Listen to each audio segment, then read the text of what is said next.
पांडवों को मत्स्य नरेश विराट की राजधानी में निवास करते हुए 10 माह व्यतीत हो गए। सहसा एक दिन राजा विराट का साला कीचक अपनी बहन सुदेशना से भेंट करने आया। जब उसकी दृष्टि सैरंध्री द्रौपदी पर पड़ी तो वह काम पीड़ित हो उठा तथा सैरंध्री से एकांत में मिलने के अवसर की ताक में रहने लगा। द्रौपदी भी उसकी कामुक दृष्टि को भांप गई। द्रौपदी ने महाराज विराट एवं महारानी सुदेशना से कहा भी कि कीचक मुझ पर कुदृष्टि रखता है। मेरे 5 गंधर्व पति हैं, एक न एक दिन वे कीचक का वध देंगे। किंतु उन दोनों ने द्रौपदी की बात की कोई परवाह न की। लाचार होकर एक दिन द्रौपदी ने भीमसेन को कीचक की कुदृष्टि तथा कुविचार के विषय में बता दिया। भीमसेन बोले, हे द्रौपदी, तुम उस दुष्ट कीचक को अर्धरात्रि में नृत्यशाला मिलने का संदेश दे दो। नृत्यशाला में तुम्हारे स्थान पर मैं जाकर उसका वध कर दूंगा। सैरंध्री ने बल्लभ भीमसेन की योजना के अनुसार कीचक को रात्रि में नृत्यशाला में मिलने का संकेत दे दिया। द्रौपदी के इस संकेत से प्रसन्न कीचक जब रात्रि को नृत्यशाला में पहुंचा तो वहां पर भीमसेन द्रौपदी की एक साड़ी से अपना शरीर और मुंह ढककर वहां लेटे हुए थे। उन्हें सैरंध्री समझकर कमोत्तेजित कीचक बोला, हे प्रियतमे, मेरा सर्वस्व तुम पर न्यौछावर है। अब तुम उठो और मेरे साथ रमण करो। कीचक के वचन सुनते ही भीमसेन उछलकर उठ खड़े हुए और बोले, रे पापी, तू सैरंध्री नहीं अपनी मृत्यु के समक्ष खड़ा है। ले अब परस्त्री पर कुदृष्टि डालने का फल चख। इतना कहकर भीमसेन ने कीचक को लात और घूंसों से मारना आरंभ कर दिया। जिस प्रकार प्रचंड आंधी वृक्षों को झकझोर डालती है, उसी प्रकार भीमसेन कीचक को धक्के मार मार कर सारी नृत्यशाला में घुमाने लगे। अनेक बार उसे घुमा घुमा कर पृथ्वी पर पटकने के बाद अपनी भुजाओं से उसके गर्दन को मरोड़कर उसे पशु की मौत मार डाला। उसकी उस दुर्गति को देखकर द्रौपदी को अत्यंत संतोष प्राप्त हुआ। फिर बल्लभ और सैरंध्री चुपचाप अपने अपने स्थानों में जाकर सो गए। प्रातःकाल जब कीचक के वध का समाचार सबको मिला तो महारानी सुदेशना, राजा विराट, कीचक के अन्य भाई आदि विलाप करने। कीचक के शव को अंत्येष्टि के लिए ले जाया जाने लगा तो द्रौपदी ने राजा विराट से कहा, इसे मुझ पर कुदृष्टि रखने का फल मिल गया। अवश्य ही मेरे गंधर्व पतियों ने इसकी यह दुर्दशा की है। द्रौपदी के वचन सुनकर कीचक के भाइयों ने क्रोधित होकर कहा, हमारे अत्यंत बलवान भाई की मृत्यु इसी सैरंध्री के कारण हुई है, अतः इसे भी कीचक की चिता के साथ जला देना चाहिए। इतना कहकर उन्होंने द्रौपदी को जबरदस्ती कीचक की अर्थी के साथ बांध के और शमशान की ओर ले जाने लगे। कंक, बल्लभ, वृहन्नला, तंतिपाल तथा ग्रांथिक के रूप में वहां उपस्थित पांडवों से द्रौपदी की यह दुर्दशा देखी नहीं जा रही थी, किंतु अज्ञातवास के कारण वे स्वयं को प्रकट भी नहीं कर सकते थे। इसलिए भीमसेन चुपके से परकोटे को लांघ कर शमशान की ओर दौड़ पड़े और रास्ते में कीचड़ तथा मिट्टी का सारे अंगों पर लेप कर लिया। फिर एक विशाल वृक्ष को उखाड़कर कीचक के भाइयों पर टूट पड़े। उनमें से कितनों को ही भीमसेन ने मार डाला, जो शेष बचे वे अपना प्राण बचाकर भाग निकले। इसके बाद भीमसेन ने द्रौपदी को सांत्वना देकर महल में भेज दिया और स्वयं नहा धोकर दूसरे रास्ते से अपने स्थान में लौट आए। कीचक तथा उसके भाइयों का वध होते देखकर महाराज विराट सहित सभी लोग द्रौपदी से भयभीत रहने लगे। कीचक के वध की सूचना आंधी की तरह फैल गई।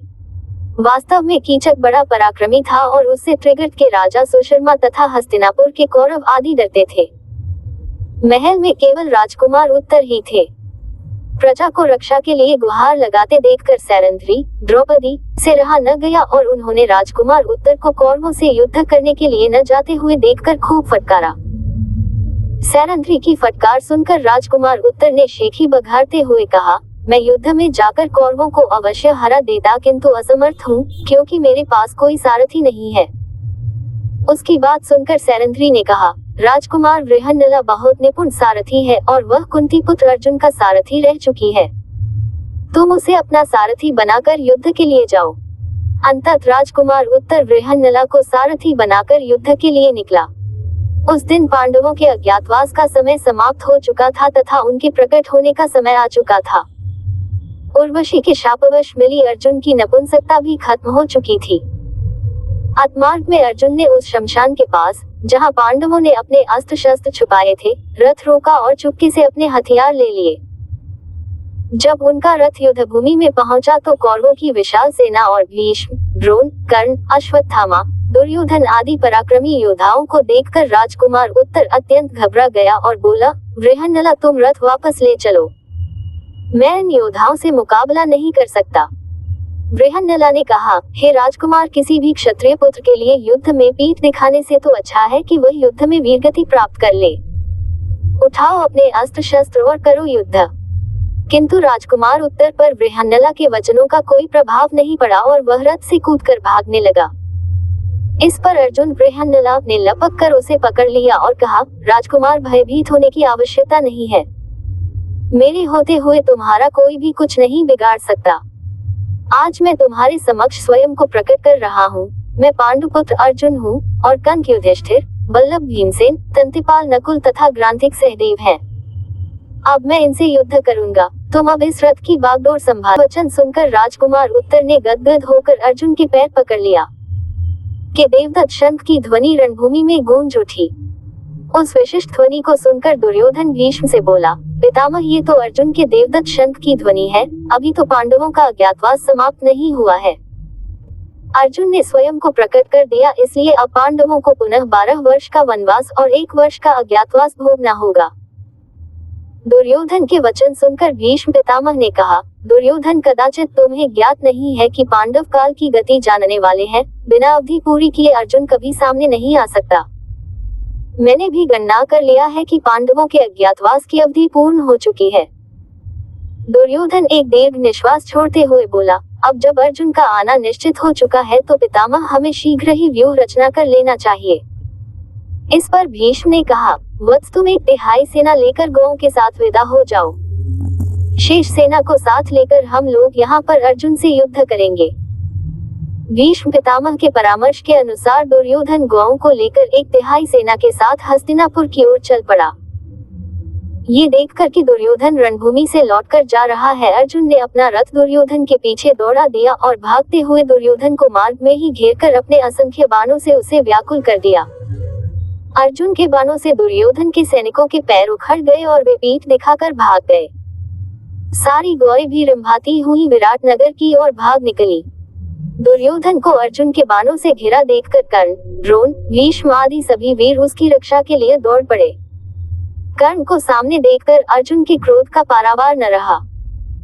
उन्होंने कर्ण पर इतने बाण बरसाए कि उसके रथ, घोड़े, सारथी सभी नष्ट भ्रष्ट हो गए और कर्ण भी मैदान छोड़कर भाग गया।